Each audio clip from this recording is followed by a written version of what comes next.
दरम्यान उद्धव ठाकरे यांच्या स्वागतासाठी धाराशिव शहरात अगदी जोरदार बॅनरबाजी करण्यात आलेली आहे आणि बॅनरवर निष्ठावंत कार्यकर्त्यांचा मेळावा असा एक उल्लेख सुद्धा करण्यात आला आहे। जो बॅनर आपण दृश्यांमध्ये बघतोय, निष्ठावंत कार्यकर्त्यांचा मेळावा असा उल्लेख या बॅनरवर आहे आणि याचाच आढावा घेतला आमचे प्रतिनिधी ओंकार कुलकर्णी यांनी। बघूया।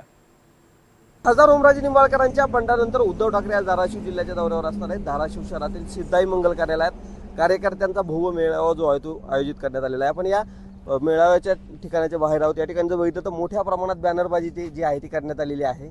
उद्धव ठाकरेंचं धाराशिव नगरीमध्ये स्वागत अशा आशयाचे बोर्ड लावलेले आहेत। तसेच या बॅनरवर जर सगळ्यात महत्त्वाचा उल्लेख जर बघितला तर निष्ठावंतांचा भव्य मेळावा असा आशय जो आहे तो या बॅनरवर छापण्यात आलेला आहे। खरं जर पाहिलं तर ओमराजे निंबाळकर जे आहेत ते उद्धव ठाकरेंचे एकेकाळचे निष्ठावंत म्हणून त्यांची कुठेतरी ओळख होती। मात्र त्यांनी पक्ष सोडल्यामुळं निष्ठावंत या शब्दाला संपूर्ण शहरात लावलेल्या बॅनरवर कुठेतरी फोकस करण्यात आलेलं पाहायला मिळत आहे। धाराशिवचे आमदार कैलास पाटील असतील, त्याचबरोबर उमरग्याचे आमदार प्रवीण स्वामी असतील, सहसंपर्क प्रमुख मकरंदराजे निंबाळकर, याचबरोबर रणजित ज्ञानेश्वर पाटील जे की जिल्हा प्रमुख आहेत धाराशिवचे, त्यांचे बॅनर जे आहेत ते संपूर्ण शहरामध्ये झळकलेले पाहायला मिळतात।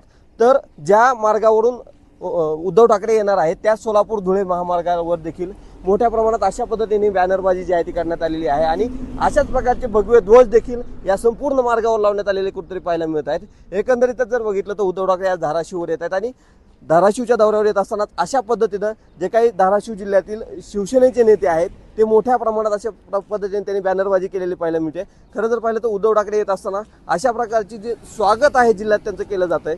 मात्र उद्धव ठाकरे आज नेमकं काय बोलतात याकडे देखील कार्यकर्त्यांच्या नजरा असणार आहेत, कारण की ओमराजेंनी पक्ष सोडल्यानंतर उद्धव ठाकरे जिल्ह्यात येत आहेत आणि कशा पद्धतीने ते कार्यकर्त्यांना साथ घालतायत, काय मार्गदर्शन करतात याकडे संपूर्ण राजकीय वर्तुळाचं लक्ष लागलेलं आहे। ओंकार कुलकर्णी, NDTV मराठी, धाराशिव।